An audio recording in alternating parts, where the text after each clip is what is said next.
SIR এর জন্য document জমা দিতে হবে না, কিন্তু কাদের নাম বাদ যেতে পারে? স্বস্তির বিষয় হলো এসআইআর এর ফর্ম ফিল আপের জন্য অনেক নথির প্রয়োজন পড়লেও কোনো ডকুমেন্ট জমা দিতে হবে না।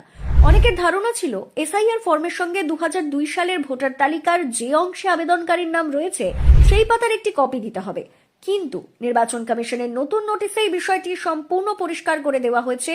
কোনো নথি লাগবে না। বিএলওর থেকে প্রাপ্ত ফর্মটি ঠিকঠাক পূরণ করে জমা দিলেই আপনার নাম খসড়া ভোটার তালিকায় অন্তর্ভুক্ত করার জন্য বিবেচিত হবে। তবে চূড়ান্ত ভোটার তালিকা নয়, শুধুমাত্র একটি খসড়া তালিকা। 2002 সালের ভোটার তালিকায় পরিবারের কারোর নাম নেই বা যারা তাদের নাগরিকত্ব প্রমাণ করতে ব্যর্থ হবেন এমন ব্যক্তিদের নাম তালিকা থেকে বাদ দিতে পারে কমিশন। ভোটার লিস্টে নাম রয়েছে অথচ তারা মৃত, তাদের নাম বাদ পড়বে। যারা অন্য জায়গায় চলে গিয়েছেন বা দুটি জায়গায় নাম রয়েছে তাদের নাম এক জায়গা থেকে বাদ পড়বে। 2002 সালের ভোটার তালিকায় যারা তাদের বাবা বা মায়ের নাম দেখাতে পারবেন না তাদের নাগরিকত্ব নিয়ে প্রশ্ন উঠবে। ভারতের নাগরিক প্রমাণ করতে না পারলে নাম বাদ যাবে। যাদের নামে কোনো ভোটার তালিকার নাম নেই তাদের ভোটার তালিকায় নাম তোলাতে হবে। তাদের জন্য কমিশনের 6 নম্বর ফর্মে আবেদন করা যাবে।